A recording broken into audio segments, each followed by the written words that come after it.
So we are back, week 5 of my preparation for my standards check and reflecting on the week and where I'm at. This week has been another busy week, some more content filmed. So the episode has been filmed not for this weekend, but the weekend after. You may have seen the post on Facebook. So, filming with the new driving school training company, Drive Up Training. So, that was a really interesting episode. Looking forward to that one going out. And a diary full of driving lessons and getting this week's episode ready to go out as well. So make sure you're tuned in for that on Sunday. But this week, in preparation for the standards check, I think my mindset has changed a little bit. I've not got so much focus on the standards check at the minute. That might change again in a few weeks. But my focus really has just been how can I develop as a driving instructor? And I mentioned it, I think, last week about being specific with the goals that I'm looking to work on going into each lesson and what I'm looking to focus on. And this week, my reflective log has changed. Up until this week, I was kind of reflecting on the competencies, but I found I was kind of writing similar things in similar boxes. And that was just kind of highlighting how and why the competencies are linked. And if I was struggling in one area, there was going to be a few competencies that would have been written in and areas that I need to improve on. So that's changed, and I'll go through those in a minute. We'll go through the headings and why I've chose them and what I mean by those. And as I mentioned in the last couple of videos, if you've got any questions for me on the preparation or where I'm at, things like that, then feel free to use my Facebook page or Facebook group, or just drop me a message to go through them. But Lee Jowett left a question about any award-winning courses that I've been on. So Lee, when you're watching this, there's your shout out. But absolutely, putting what I learned with Lee and Mick on their client-centered learning and standards check workshop. Been putting that into practice now for about a week and a half, and developing and getting specific within my lessons. And the episode this weekend that's going out is the follow-on episode to the GDE Matrix with Lee. So that will be a good one. Stay tuned for that. Now, the reflection log, reflective log, whatever we're going to call it, the headings that I've been putting on that, I'll go through them from the top to the bottom, and I don't think they necessarily go in that order forming a lesson, but each point I feel is quite important. And if you think I'm missing anything, let me know in the comments, and I'll see where that fits in. But the first one is watching the student. So that's where I'm being specific going into the lesson and what I am reflecting on that first heading, watching the student. So what am I looking for? When am I looking? And that's looking at the area. So what's going on up ahead, and watching the student for what they're doing about that and when they start the process, which is allowing me to judge if we're going to be able to deal with that situation, if I'm going to have to potentially intervene, whether that's verbally or physically using the dual cone. Just had a seagull land on the car, and that's disappeared now. So yeah, watching the student, but also watching the road and how the student is responding to what's going on ahead, and picking up any small things that need changing. So that's the first heading. The next heading is setting a specific goal. And I've written next to that, what does the student need to develop? Why? And change needed, question mark. Now, I think there's a lot that goes into this, and what I'm finding, the more specific the goal is that we're setting, working together. The more they change and evolve through the lesson, which I think is good because we're getting that discussion. The students are seeing the progress in the lesson as it unfolds. So setting a specific goal is something else that I'm going into the lesson looking to achieve, but that's what I'm also reflecting on. And then the next one, how was the training area? And next to that, could we isolate the specific skill? Could we practice it?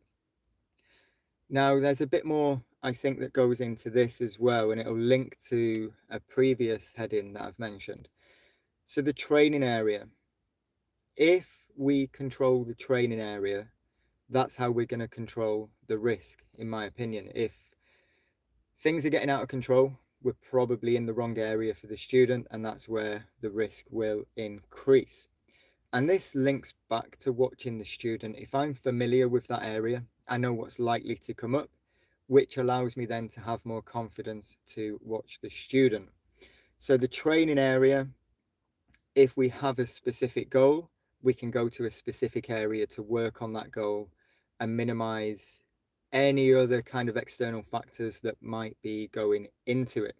So that's the next one that I've been specific with and I am reflecting on. And could we have used a better area as well? We might have done the lesson, it might have gone well, but would there have been somewhere more suitable? And then the next one is, was the language used suitable for the student? And I've put next to that, in good time and understood. Now, this is really highlighting a few things because I'm going into the lesson conscious of it and reflecting on it afterwards. And what I'm finding with the language used, I'm picking up the small things and how it might affect what we're doing. So one, maybe two examples that I've got of that was we was coming up to roundabouts and going straight ahead, and rather than using stay to the left on the roundabout, I'm using stay to the outside. And it's just a small thing, but if a student is a little bit nervous or anxious and they hear left, maybe they're going to go left. If they hear outside, it's going to minimize that confusion. And another example that I've had was practicing maneuvers, bay parking, reverse bay parking specifically. And where I described where I want the student to go to, they'd been confused with that and they ended up going somewhere slightly different. Now it's in a car park, it's controlled, nothing went wrong. But I could have used a better description, or more than that, I could have then got the student to tell me what they was about to do and where they was about to go, so I could understand their thought process. So the language being used, trying to get quite specific with that and being conscious of it as to minimize confusion and keep things safe. And then the last one, which I think has really changed the way I'm doing lessons at the moment, is, did I get the opinion on off the student before offering mine? And this, I think, has made a big difference because and I mentioned it last week and I'm seeing it more now as I'm conscious of it.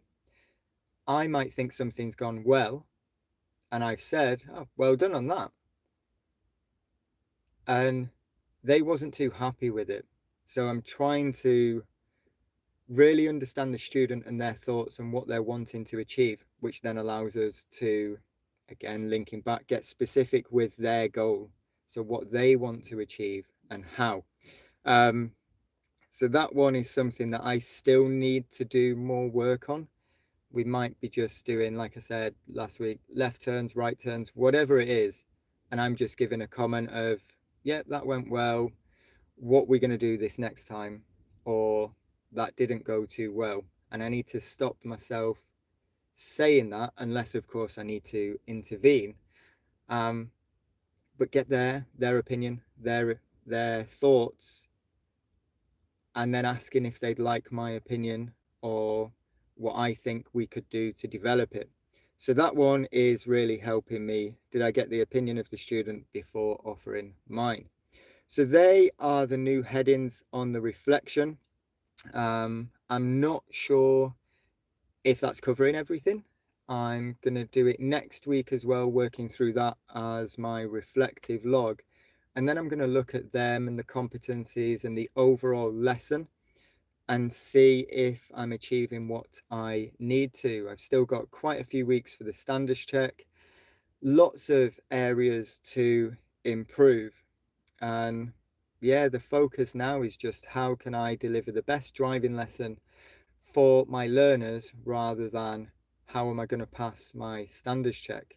And I expect a week before my standards check, the panic will probably start to set in. But at the minute, my focus is just developing, improving, understanding my students more, and taking them to the best areas to work on their goals based on what they need to improve. So it's been a good week, a busy week. Next week is going to be just as busy. On top of that, it's half term. So chaos for the kids, a full diary, and I think I have 2 episodes being filmed next week and a Zoom session with Julia for the content that we do with her. So lots of stuff going on. Definitely seeing the difference in the lessons. And now I'm conscious of it. I'm almost questioning, was I doing this before? Wasn't I doing it before? But being aware of areas that I need to improve is definitely helping, and it's making me think a lot more about what I'm doing and how I'm helping my students. So that is my week. That's what I'm going to be focused on next week. It'd be great to hear some of your feedback, and make sure you're following on Facebook. If you've got any questions, if you've got anything that you would like to ask, feel free to reach out, and I'll either answer in the message or we'll use these videos to go through some of the stuff that people are asking. But yeah, let me know what you think, and I will see you next week. Not sure what time yet, but I will definitely be checking back in on here and letting you know how the reflection's going, how my goals are going, and if I'm going to make any changes.